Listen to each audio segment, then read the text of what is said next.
Dans cette vidéo, on va voir ce qu'est la constante d'équilibre d'une réaction chimique. Donc, si on considère ici cette réaction générale A plus B donne C, tout est en milieu aqueux, alors on a comme constante d'équilibre, la constante d'équilibre, la formule générale, c'est la multiplication, qu'on note comme ceci avec un grand pi, de toutes les activités des produits qu'on vient diviser par la multiplication de toutes les activités des réactifs. Alors, l'activité, c'est un concept assez poussé en chimie. L'activité pour des produits comme ceci, aqueux, c'est très similaire à la concentration. Donc, pour simplifier, on va juste considérer la multiplication des concentrations des produits divisée par la multiplication de toutes les concentrations des réactifs. Donc ceci, c'est si on veut être rigoureux, mais tu le verras très rarement, je vais même l'effacer. Donc notre constante d'équilibre, c'est la multiplication des concentrations des produits divisée par la multiplication des concentrations des réactifs. Donc ici, comme produit, on a uniquement C, donc ça nous donne juste la concentration qu'on peut noter comme ceci dans des crochets, divisé par la concentration des réactifs. Donc ici, comme réactif, on a A et on a B. Si maintenant, imaginons, on avait des coefficients devant nos produits et nos réactifs, on aurait, admettons, 2A plus 3B qui donne 4C. Alors, notre constante d'équilibre, il faut la noter avec ces coefficients qui sont ici devant en tant que exposants de nos concentrations. Donc, ça nous donnerait la concentration de A à la puissance 2, la concentration de B à la puissance 3, la concentration de C à la puissance 4. Pourquoi? Parce qu'en fait, si on a par exemple, je vais faire l'exemple avec le C, si on a 4C, c'est pareil que si on avait C plus C plus C plus C. Et comme on doit multiplier toutes les concentrations des produits, on fait la concentration de C fois la concentration de C fois la concentration de C fois la concentration de C. Donc, la concentration de C à la puissance 4. Maintenant, je vais me ramener à l'exemple très simple du départ pour essayer de comprendre ce que représente cette constante d'équilibre. Alors, la constante d'équilibre, qu'est-ce qu'elle fait?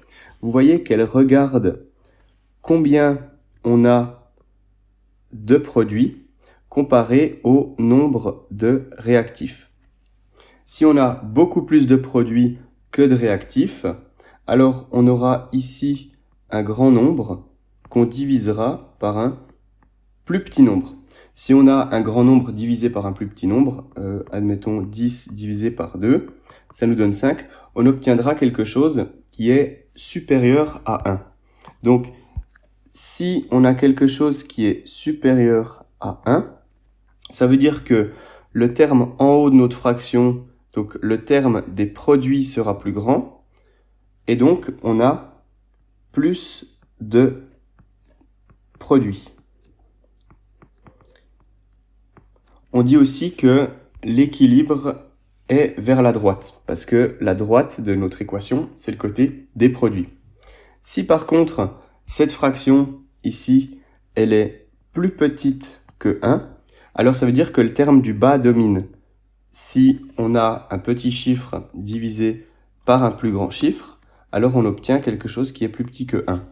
Et donc ici, ça voudrait dire que le terme des réactifs domine. Et donc ici, on a plus de réactifs. Dans ce cas-là, on dira que l'équilibre tend vers la gauche plutôt, parce que la gauche, c'est le côté des réactifs. Maintenant ici, on a à chaque fois des espèces qui sont dans un milieu aqueux. Donc, comme j'ai dit, l'activité, enfin ce qu'on va mettre dans notre constante d'équilibre, ce sera la concentration de nos produits. Sauf que, imaginons si on a un produit qui est solide. Donc, je vais changer de réaction ici et je vais prendre NaCl. L'exemple classique, Donc ici, on a un sel. Donc un sel, c'est quelque chose de solide qui a un équilibre pour donner du Na+, dans un milieu aqueux, et du chlore dans un milieu aqueux, comme ceci. Ici, c'est la dissolution du NaCl. On a NaCl qui donne Na+, plus Cl-. Maintenant, si on veut appliquer cette formule ici pour la constante d'équilibre, alors la concentration de NaCl, on le considère comme un solide à part entière. Vous voyez qu'il est dans l'état solide. Donc, on ne peut pas définir la concentration d'un solide. On ne peut que définir la concentration de quelque chose qui est dans un milieu aqueux. Donc, ce qu'il faut retenir ici, c'est que si vous avez un solide, au lieu de prendre la concentration, il faudra prendre simplement 1. Alors, cette équation ici ne tient plus parce qu'on ne peut plus faire avec les concentrations. On peut utiliser l'équation générale avec les activités. Et donc, si on multiplie les activités qui sont très similaires à la concentration pour nos produits, c'est ceci. Donc, on fait la concentration en Na+, multiplié par la concentration en Cl-, qu'on doit diviser par... Alors ici, on ne peut pas parler de concentration. Donc, vu que c'est un solide, on prend simplement 1. Donc, qu'on divise par 1. Et donc, ça donne simplement Na+, et Cl-. Donc, si on a un solide, on prend juste 1 comme ceci. Donc maintenant, on a vu le cas où on a quelque chose qui est aqueux et on va utiliser la concentration. Donc ici, je vais prendre la concentration de A par exemple. Si on a quelque chose de solide, alors on va prendre simplement 1. Mais on a encore deux états qui sont possibles.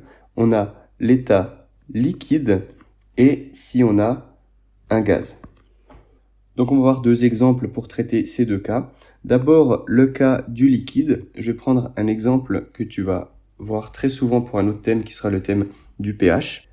Si on prend H2O, qui est donc liquide, qui peut se décomposer en H3O+, qui est quelque chose d'aqueux, plus du OH-, qui est aussi aqueux. Alors, si on veut faire ici la constante d'équilibre, comme on a de l'eau, en fait, ici, c'est vraiment un verre d'eau. Et dans le verre d'eau, une petite fraction des molécules se décompose en ces deux autres molécules. Donc, on a vraiment, si on veut considérer la concentration d'eau, on devrait considérer la concentration d'eau dans de l'eau. Donc, on ne peut pas vraiment le faire. C'est pour ça qu'on définit simplement l'activité de l'eau et donc sa concentration étant comme 1. Donc souvent, quand tu as un liquide, tu pourras simplement aussi considérer que c'est 1 pour calculer ta constante d'équilibre. Donc ici, ça nous donnerait la concentration des produits, donc H3O+, et OH-, qu'on multiplie ensemble les deux concentrations, qu'on divise par 1.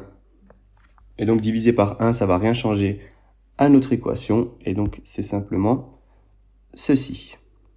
Maintenant, on va voir le dernier exemple avec des gaz. Donc les gaz, évidemment, on ne peut pas définir une concentration de gaz, mais ce qu'on utilise, c'est une pression partielle. Donc si on considère l'équation du CO2 qui peut se décomposer en 2CO plus O2, donc pour équilibrer l'équation, on doit mettre 2CO2. On doit écrire l'équation de la constante d'équilibre avec les pressions partielles, parce que toutes ces espèces ici, je ne l'ai pas précisé, mais ce sont des gaz.